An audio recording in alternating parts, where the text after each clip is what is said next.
अस्सलामुअलैकुम स्टूडेंट्स। बेटे आज का जो हमारा टॉपिक है वो है एंडोप्लाज्मिक रेटिकुलम। हम सेल के बारे में ये चैप्टर्स हमने स्टार्ट किया था।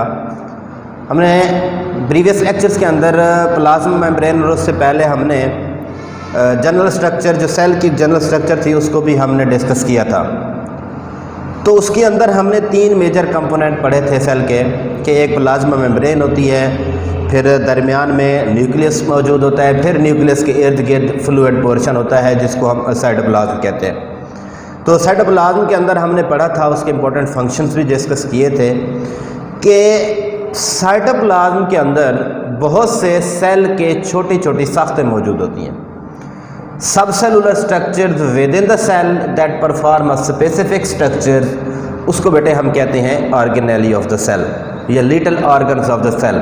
मैंने बताया था आप लोगों को कि जिस तरह हमारी बॉडी के अंदर ऑर्गन्स हैं, लीवर है, हार्ट है, किडनी है, तो ये ऑर्गन्स हैं, हर ऑर्गन एक मखसूस काम सर अंजाम देता है। तो सेल के अंदर भी इस तरह के ऑर्गन्स होते हैं, उन ऑर्गन्स को हम कहते हैं ऑर्गेनेली ऑफ द सेल।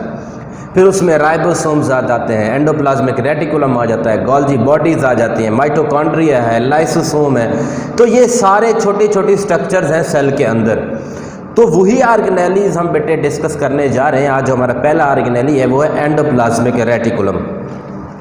जो एंडोप्लाज्मिक रेटिकुलम है basically that is the network of channels that extend throughout the cell. ये मुख्तलिफ चैनल्स का ट्यूबुलर चैनल्स होते हैं। इसके अंदर एक ऐसा चैनल है जो पूरे सेल के अंदर फैला होता है। The channels are mostly continuous with the plasma membrane. अब ये जो चैनल्स हैं, एक तो सेल की जो आउटर प्रोटेक्टिव कवरिंग जिसको हम प्लाज्मा मेम्ब्रेन कहते हैं, उसके साथ कंटिन्यूअस का मतलब होता है अटैच होते हैं, और this is also in contact with the nuclear membrane. ये न्यूक्लियर मेम्ब्रेन के साथ भी कांटेक्ट में होते हैं। तो प्लाज्मा मेम्ब्रेन के साथ भी इन कंटिन्यूअस होते हैं, मतलब अटैच होते हैं, और दूसरा बेटे न्यूक्लियर मेम्ब्रेन के साथ भी। This entire system of the channel that is in contact with the plasma membrane and the nuclear membrane, इसको बेटे हम कहते हैं endoplasmic reticulum. Their membranes vary in appearance from cell to cell. बेटे ये जो चैनल्स होते हैं, जो एंडोप्लाज्मिक रेटिकुलम है, इनके अंदर जो मेम्ब्रेन्स होती हैं वो सेल टू सेल मुख्तलिफ होती हैं, इनके वेरी करती हैं।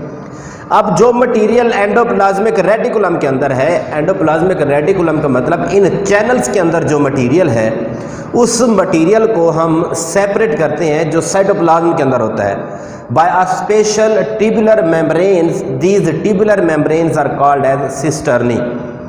दोबारा सुन लें बेटे, जो एंडोप्लाज्मिक रेटिकुलम जो एक चैनल्स हैं, इनके अंदर भी मटेरियल होता है, और फिर जो साइटोप्लाज्म है उसके अंदर भी मटेरियल होता है। जो इन चैनल्स के अंदर मटेरियल होगा, हम उसको साइटोप्लाज्म के मटेरियल से जब सेपरेट करेंगे तो वो करेंगे with the help of tubular और spherical membranes. These membranes are called as cisternae. तो ये था बेटे उसकी डेफिनेशन और इंट्रोडक्शन। उसके बाद है बेटे एंडोप्लाज्मिक रेटिकुलम की टाइप्स। एंडोप्लाज्मिक रेटिकुलम की 2 टाइप्स हैं। इसकी एक है बेटे रफ एंडोप्लाज्मिक रेटिकुलम, जिसके साथ राइबोसोम्स अटैच होते हैं, और यार कहते हैं इसको rough endoplasmic reticulum with attached ribosomes. दूसरा होता है smooth endoplasmic reticulum without ribosomes. तो हमने इसकी जो टाइप्स हैं वो है on the basis of attachment of ribosomes. जिनके साथ राइबोसोम्स अटैच होंगे उनको हम कहेंगे रफ एंडोप्लाज्मिक रेटिकुलम, और जिनके साथ राइबोसोम्स अटैच नहीं होते बेटे उनको हम कहते हैं स्मूथ एंडोप्लाज्मिक रेटिकुलम। ये डायग्राम्स के अंदर भी दिखाया हुआ न्यूक्लियर इन्वेलप है, फिर न्यूक्लियर पोर्स हैं, फिर सिस्टर्नल ट्यूब्स दिखाई हुई हैं, जो सिस्टर्नी हमने स्फेरिकल या ट्यूबुलर नेटवर्क देखा। फिर देखा कि रफ एंडोप्लाज्मिक रेटिकुलम जिसके साथ राइबोसोम्स ग्रेन्यूल्स की शक्ल में अटैच हैं। फिर एंड पे बेटे जो स्ट्रक्चर इसकी दी हुई है वो है स्मूथ एंडोप्लाज्मिक रेटिकुलम जो विदाउट राइबोसोम्स हैं। अब बेटे हम इनके फंक्शंस देखते हैं एंडोप्लाज्मिक रेटिकुलम के। जब हम एंडोप्लाज्मिक रेटिकुलम के फंक्शन डिस्कस करते हैं स्टूडेंट, तो उसमें हम रफ एंडोप्लाज्मिक रेटिकुलम और स्मूथ एंडोप्लाज्मिक रेटिकुलम के अलग अलग से फंक्शन डिस्कस करते हैं। जो रफ एंडोप्लाज्मिक रेटिकुलम है, जिसको हमने कहा कि इसके साथ राइबोसोम्स अटैच होते हैं, राइबोसोम्स का काम होता है बेटे protein synthesis. Ribosomes are also called as factory of protein, मतलब यहाँ पे प्रोटीन्स बनाते हैं। अब ये एंडोप्लाज्मिक रेटिकुलम के साथ अटैच है तो वहाँ पे भी इनका काम यही होगा। The rough endoplasmic reticulum is involve in the synthesis of protein. This protein is stored in the cytoplasm and may be exported out of these cells through these channels। या तो वो प्रोटीन साइटोप्लाज्म के अंदर store हो जाती है या फिर साइटोप्लाज्म से बाहर एक्सपोर्ट किया जाता है इन चैनल्स के जरिए, जो कि एंडोप्लाज्मिक रेटिकुलम है। ये था रफ एंडोप्लाज्मिक रेटिकुलम का फंक्शन। जो दूसरे फंक्शन बेटे वो स्मूथ एंडोप्लाज्मिक रेटिकुलम। पहला है मेटाबॉलिज्म ऑफ लिपिड्स, इनके लिपिड्स की मेटाबॉलिज्म करते हैं। The smooth endoplasmic reticulum involve in the metabolism of different types of compounds. मुख्तलिफ कंपाउंड्स के मेटाबॉलिज्म को कंट्रोल करते हैं। मिसाल के तौर पर बेटे क्या है, लिपिड्स हैं। और स्मूथ एंडोप्लाज्मिक रेटिकुलम जो है also use for the detoxification of the drugs, harmful drugs and the toxic material जो भी हमारी बॉडी के अंदर आते हैं, तो वो स्मूथ एंडोप्लाज्मिक रेटिकुलम के जरिए बॉडी से बाहर रिमूव कर दिए जाते हैं। Smooth endoplasmic reticulum also involve for the transmission of impulses in various cells. बहुत से सेल्स के अंदर या मुख्तलिफ सेल्स के अंदर ये क्या करते हैं बेटे, नर्व इम्पल्स को, पैगाम को, जो इम्पल्सेस होते हैं उनकी तरसील का काम करते हैं। मिसाल के तौर पर मसल सेल्स हैं और नर्व सेल्स के अंदर ये नर्व ट्रांसमिशन ऑफ इम्पल्सेस का काम करते हैं।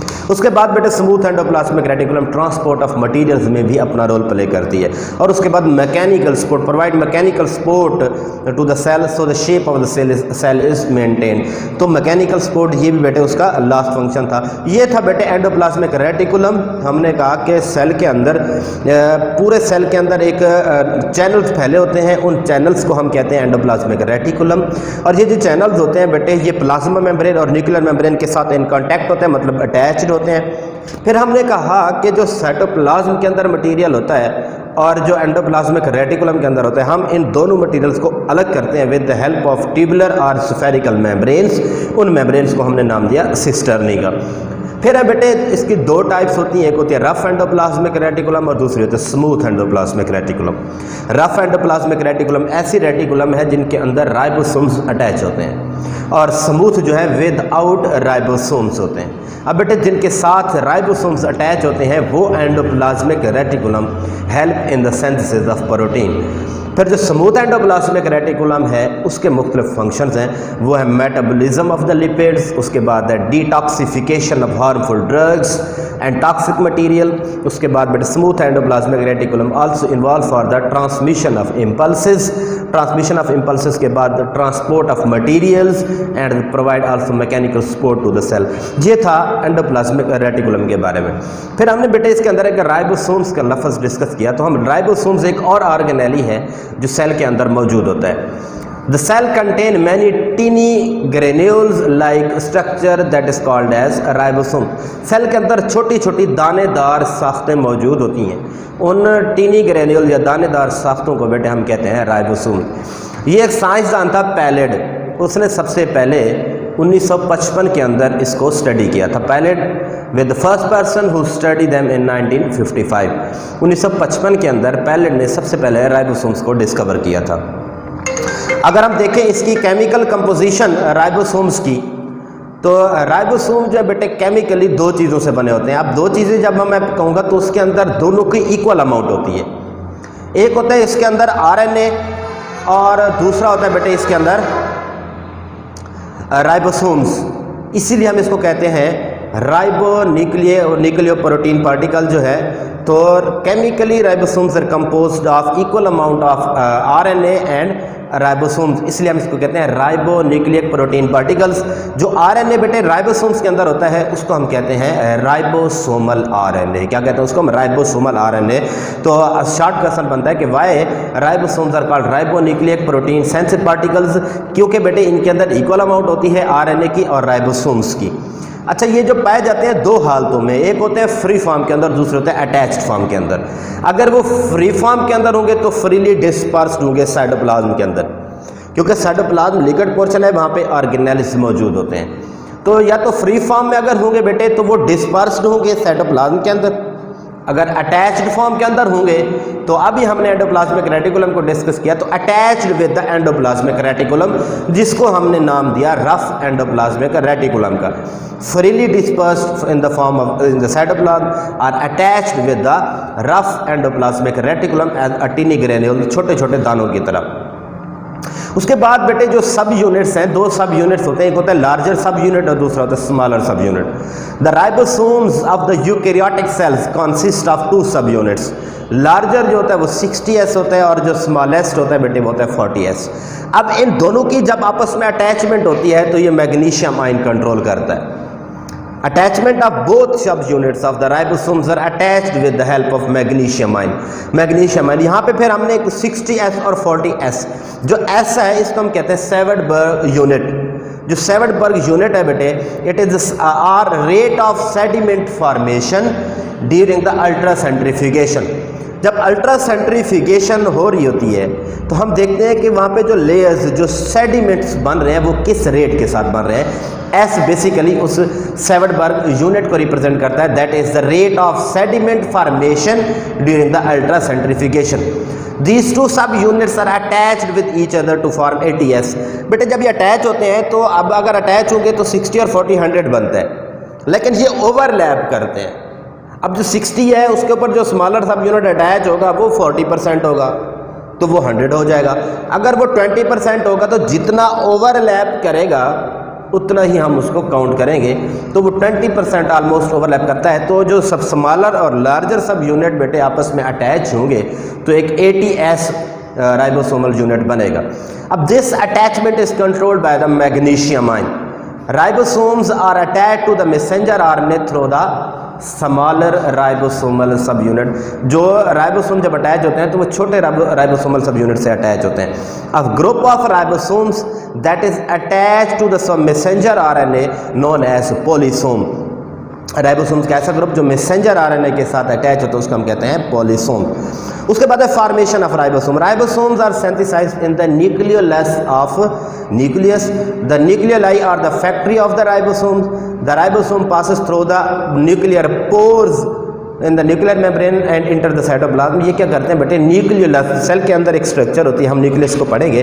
जो न्यूक्लियस के अंदर एक न्यूक्लियोलस स्ट्रक्चर होती है तो वहाँ पे राइबोसोम्स बनते हैं। तो प्रोटीन की फैक्ट्री राइबोसोम्स है, राइबोसोम की फैक्ट्री जो है वो है न्यूक्लियोलस।